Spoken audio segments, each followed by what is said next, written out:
บ่มีงบแต่มีสมองสบายดีทุกคนพบกับจานจอกทอกเนาะซึ่งว่าจานจอกมื้อนี้จะพาไปเบิ่งการสร้างโรงเรียนอยู่ในอาเซียนในปี 2025 เนาะในคอนเซปต์ที่มีชื่อว่าบ่มีงบแต่มีสมองนั่นเองซึ่งว่าจานจอกจะปรับรูปแบบรายการใหม่ทุกคนเดี๋ยวเขาจะถือคอมเมนต์มาหลายเนาะคอมเมนต์ว่าจานจอกซีเรียสเกินไป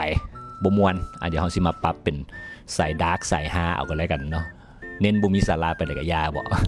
อันนี้ซะเลยเนาะเดี๋ยวสิมาล้มกันม่วนลมไอ้น้องลมสู้กันฟังเจซี่เนาะเอาบ่ซีเรียสเดี๋ยวมาฟังกันเลยในปี 2025กับสถาปนิกอาเซียนนี่ก็บ่ได้แข่งกันอยู่ที่ความงามใดแต่แข่งกันอยู่บอนว่าผู้ใด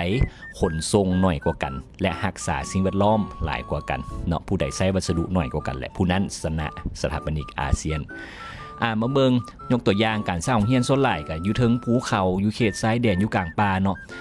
ปูนนี่น้อยเนาะรถ10 ล้อนี่ลืมไปเลยเข้าถึงยากอีหลีเนาะแต่ว่าสิ่งที่มีก็คือมีดินมีป่าไม้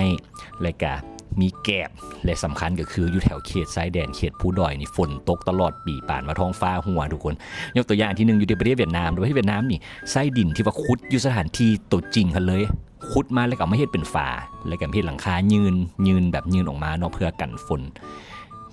เพราะฝนตกหลายเด้และก็ประหยัดงบประมาณได้หลายเลยเพราะว่า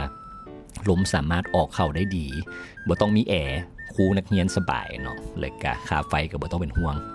เนาะค่าไฟบ่ต้องโทรมาทวงหนี้ อันตลกเด้ออย่างอยู่ประเทศไทยเนาะอันนี้ตัวอย่างอยู่ภูดอยเนาะสถานที่แห่งหนึ่งเนาะก็มีวัสดุเพิ่นหามาได้ก็เป็นไม้เนาะไม้นี่มีขนาดบ่เท่ากันยาวแน่สั้นแน่งอแน่เนาะแต่ว่าเพิ่นสถาปนิกบอกว่าบ่เป็นหยังคันไม้งอเฮาก็เฮ็ดให้งอไม้สั้นเฮาก็เฮ็ดให้สั้นเฮาเอามาประยุกต์ผสมผสานกันแล้วอาคารเพิ่นนี่เป็นอาคารที่ flexible อเนกประสงค์เนาะตัวอย่างคานนี่สามารถเป็นบ่อนนั่งได้วางเก็บเครื่องได้โครงสร้างก็เป็นโครงสร้างเป็นน้ำประดับประดาเป็นน้ำเนาะเป็นแบบคล้ายๆคือ3 in 1ประเทศอินเดีย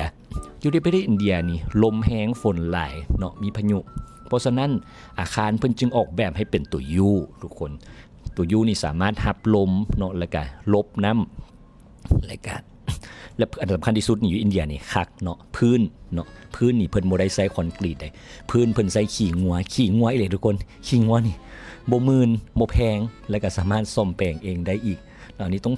ตบมือให้เลยกับสายเกี่ยวสายกรีนเนาะในอินเดียเนาะวิธีการกันน้ำนี่เพิ่นบ่ได้ใช้เคมีแพงๆได้เพิ่นใช้ก็คือแป้งมันต้นทาฝาเนาะกลายเป็นฟิล์มกันน้ำที่ว่าดีเลยซื่อเนาะแต่คำถามก็คือของที่มีอ้อมตัวเฮานี่เอามาใช้จังใดให้เกิดประโยชน์และอยู่รอดเนาะเพราะว่าในสถานที่ที่บ่มีทุกอย่างนะสถาปนิกจะต้องสลาดกว่าปกติอัปเดตข่าวสารเกี่ยวกับสถาปัตย์กับติดตามซ่องจานจอกได้รูปแบบใหม่ใส่ไลค์กว่าเดิมมุกยุค90ขนาด